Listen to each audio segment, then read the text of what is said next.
તમે પણ વેટિંગ ટિકિટની કન્ફર્મેશનની વેટ કરતા પછી એ ટિકિટથી ટ્રેનમાં બેસો છો? હે, તમારી ચતુર્ચિંકી આવી ગઈ છે આજના ઇન્ફોર્મેટિવ વિડિયો સાથે.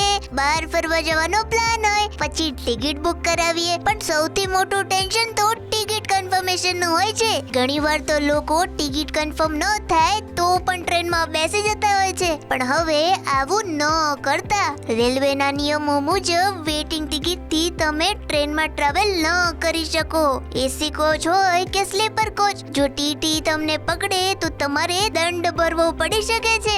એસી કોચમાં તો ટીટી તમને ટ્રેનમાંથી પણ નીચે ઉતારી શકે છે. અને રહી વાત જનરલ કોચની, તો એમાં પણ તમે ઓનલાઈન ટિકિટ બુક કરાવી હોય તો જનરલ કોચમાં પણ ટ્રાવેલ ન કરી શકો. પણ હા, જો તમે ટિકિટ વિન્ડોથી લીધી હોય તો તમે ટ્રેનમાં ટ્રાવેલ કરી શકો છો. હવે ફટાફટ આ વિડિયો એમને શેર કરી દો જે વેટિંગ ટિકિટ લઈને ટ્રાવેલ કરતા હોય છે.